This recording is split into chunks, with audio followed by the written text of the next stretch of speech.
my name is Tiara Bridges, and today I'll be performing NG2 placement and NG2 removal.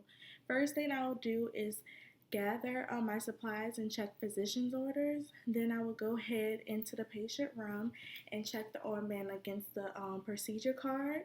Then I will go wash my hands and put on gloves, clean gloves.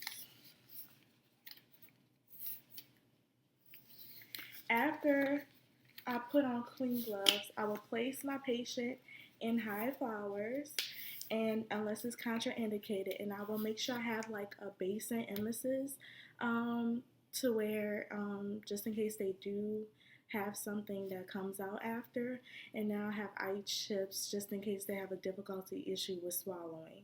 Then after that, I will go ahead and put a drape down on my patient, and this is my patient, making sure that in case stuff comes out of the nose or the mouth, then it won't get on the patient. Then I will go ahead after that, I will go ahead and check the patency of the nose, and in case I want to use this nose nair right here, I will go ahead and close one side of the nose and ask them to make sure that they can breathe. And if they can breathe, then I know that this nair is great to use. Then after that, I will go ahead and measure my NG2 and I'm going to demonstrate on myself so you can see how I do it, by starting right here where the nose I'm going to go, then go down to my ear, and then after that, I will go down all the way to my Ziploc process, and then I will place a piece of tape where I want to stop at. This is kind of tedious. And then after that, I will go ahead and get my lubricant and place it in the container, and then I will lubricate it from 4 to 5 inches. And after I lubricate it, I will go ahead and insert the tube, and I will insert the tube in the nair that the patient was able to blow that I'll use to test. Then I will go in. If my patient has issues with coughing, cyanosis or whatever, I would stop it. But if not, then I would keep going all the way down to the Ziploc process. After I stop at the Ziploc process, I will know based on this piece of tape where I'm stopping at. And then after that, I will go ahead and secure it partially. But then also, ways that I can verify is by aspirating or even having a chest x-ray. Once I verify that the placement is correct with chest x-ray, then I will go ahead and tape it to the side of the face, making sure that it does not come out or anything. And then after that, I will attach it to either the feeding pump or even the suctioning. After that, I will go ahead and take off my gloves, wash my hands, and document.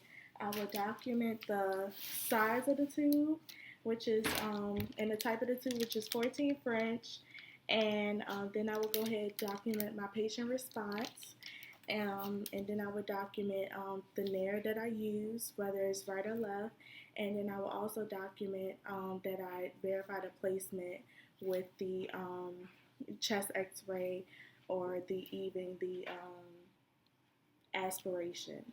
Then after that, I will move on to, in case I want to remove it, I will remove it by checking a physician's order and asking for my patient's identifiers by checking name, date of birth.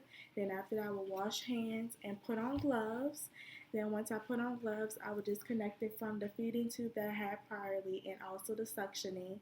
After I do that, I will explain and make sure that my patient understands that they need to hold their breath, and that I will slowly remove it. So I will take the tape off, ask them to hold their breath, and then I would remove it by slowly and steadily taking it out.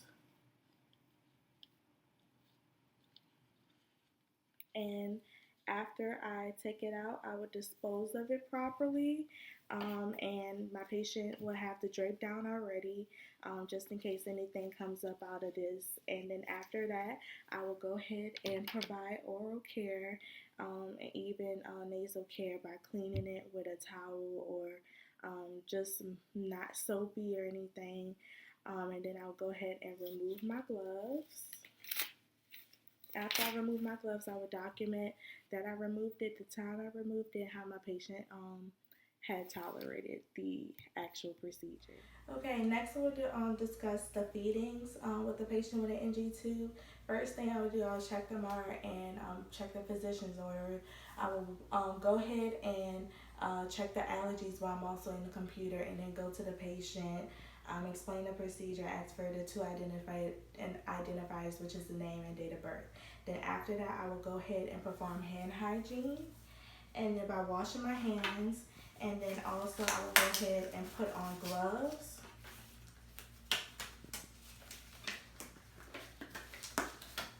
Okay, after I put on gloves, I can go ahead and start preparing the feedings. And the first thing I would do is get the feedings, which is the can, shake the can up to make sure it's shaking evenly.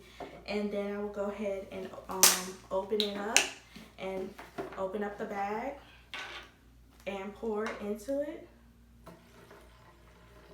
based on how much the doctor wants the patient to have. Then after that, I will go ahead and prime the tubing by holding it up and then letting it flow down to the tip. And once it flows down, then I can close it. Then after that, after I go ahead and do that, I will connect it. But first, I will go ahead and check the pH and then check the residual by flushing, pulling back, seeing that it's 250 mLs, which is good. But if it's more than 500 mLs, then I know I need to stop and I do not need to proceed. Then I can go ahead and flush it with 30 mLs of water, and once I flush that, then I know I can go ahead and attach the two. Once I attach the two to the feedings, then I will go ahead and turn it on. Once I turn it on, if it was a bolus feeding, then I will go ahead and let it flow down to gravity, and then I will flush after with 30 mLs. If it was an intermediate feeding, I will flush 30 mLs before and after the feeding. Then after that, I would check residual every 4 to 6 hours depending on the hospital policy. And then also I would change the tubing and the feeding every 24 hours. Then after I would do that, I would go ahead and check the insertion site by looking at it, making sure there's no redness, no breakdown, nothing that would cause the feeding not to flow through, making sure the nose is still patent. And then after that, I will go ahead and document if there's nausea. If there's nausea, I will go ahead and talk to the doctor and see what's the next action. Then I would document how much feedings I gave and what type of feedings. Then I'll go ahead and document the residual and making sure that no more than 250 mLs is still coming out. And then also I would check, make sure that I've mentioned that I assess the patient by checking for redness, breakdown, and then after that, then I know that I can continue the feedings, and that is the feedings for NG tube. A reason to where I would have to suction a patient with the NG tube is when there is a bowel obstruction that's suspected, and then I will go ahead and suction and make sure I take a sample of the contents and send it to the lab for testing.